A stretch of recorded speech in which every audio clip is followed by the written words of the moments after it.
You're watching The Source on CNN Philippines. I'm Pinky Webb. Our guests today, Ballet Philippines' Kathleen Liechtenstein and Ballet Manila's Lisa Macuja.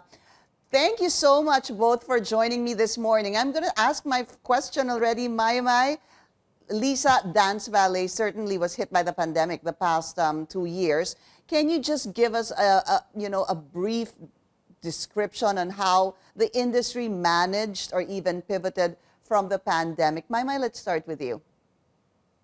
Well, undeniably, Pinky, and hello, a wonderful day, by the way, and thank you very much for inviting us to your show. As I said, undeniably, the performing arts suffered terribly during the pandemic because it's always the first to be banned, closed, and last to be open. But it evolved unparalleled to none.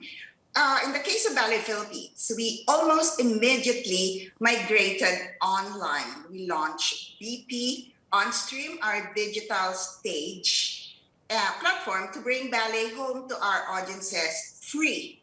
We kept our dancers dancing daily classes and sustained world-class training.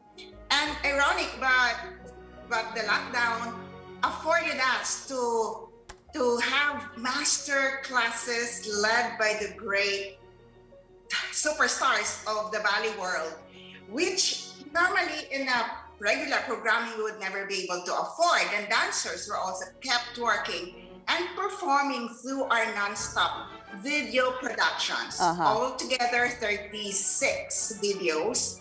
And we collaborated with groups from different forms of art.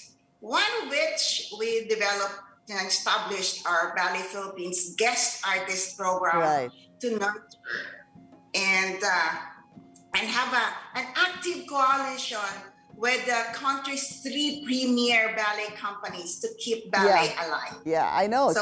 So that's actually it. The 3 of the biggest ballet companies are joining forces to launch Ballet Philippines Guest Artist Program. I want to ask Lisa, who, when we talk about ballet, the first person or one of the first persons that come to mind would be Lisa Macuja. Lisa, how important or significant is this collaboration?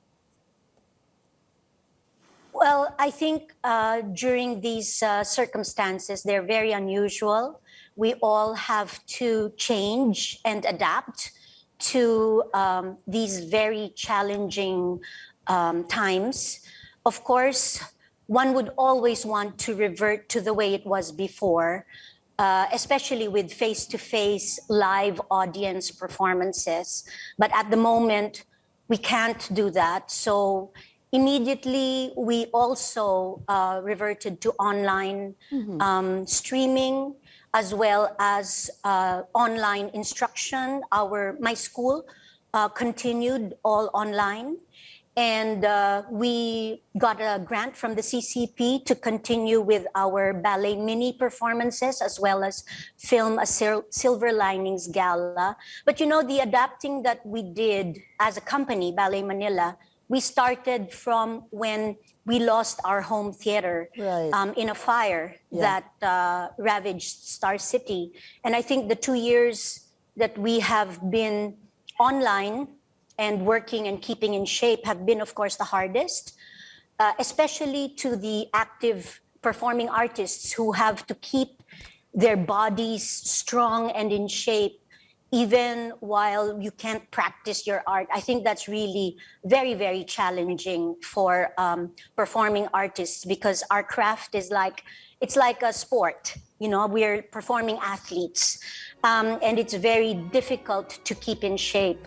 But I think what this collaboration is giving us is a chance to be able to go live on stage in a performance that will be enjoyed by a live audience again as well, and working with different artistic directors, different choreographers, a different environment that will only make us grow as performers and as performing athletes. So for that, I am really grateful for Ballet Philippines to have invited 5 of my dancers to collaborate with them. They must be very excited. What can we expect, Mai, and when can anybody actually see the this collaboration?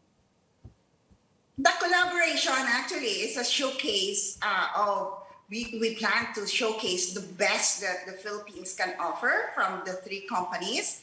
And it also provide and sustain world-class training to dancers, provide employment and stable income to the dancers, as well as coverage of their health insurance and performing with Ballet Philippines while still employed with their mother company. It's a first of its kind in the Philippine performing arts under the grants of Mercedes Sobel and Antonio Cuanco.